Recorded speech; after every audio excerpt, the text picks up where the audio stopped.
I'm not happy, complained Gordon. Your firebox is out of order, said James. No wonder after all the coal you had yesterday. Hard work brings good appetite, snapped Gordon. You wouldn't understand.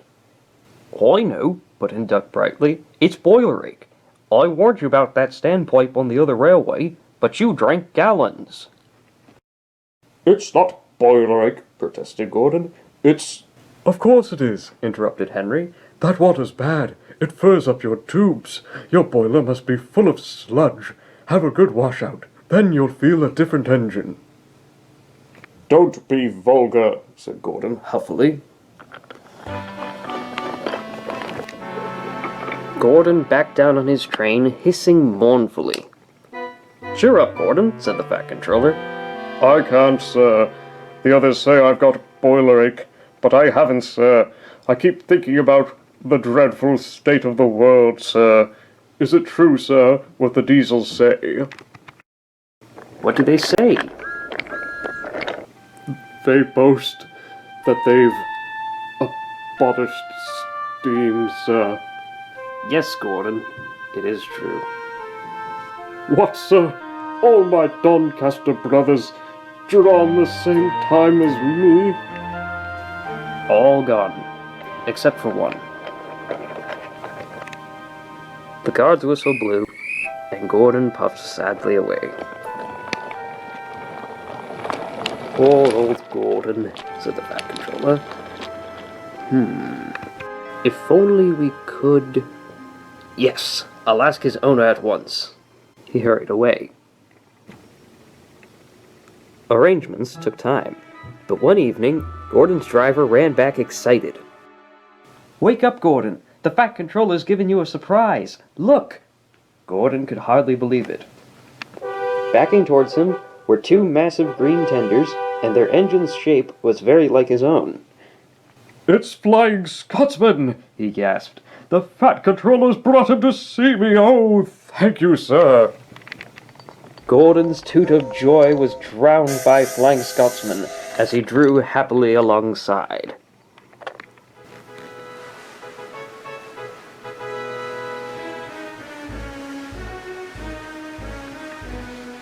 Next day, the two engines were photographed side by side. "You've changed a lot," smiled Flying Scotsman. I had a rebuild at Crewe. They didn't do a proper Doncaster job, of course, but it serves. I had a rebuild too, and looked hideous, but my owner said I was an extra special engine and made them give me back my proper shape. Is that why you have two tenders, being special? No, you'd hardly believe it, Gordon, but over there, they've hardly any coal and water. But surely every proper railway... Exactly. You are lucky, Gordon, to have a controller who knows how to run railways. Everyone got on well with Flying Scotsman. Except Henry. Henry was jealous.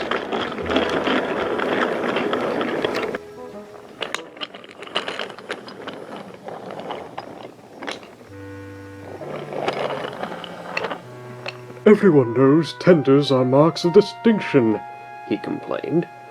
Why's he got two? He's famous, explained Duck and Donald. He was the second to go 100 miles an hour.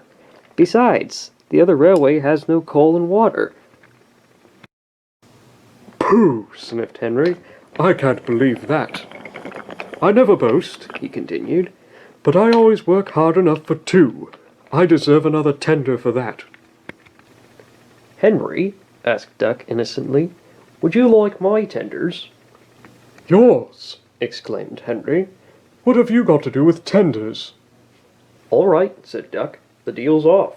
Would you like them, Donald? I wouldn't deprive ye of the honor.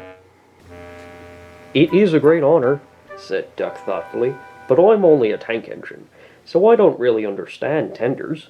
Perhaps James might. I'm sorry I was rude, Said Henry, hastily. How many tenders have you, and when could I have them?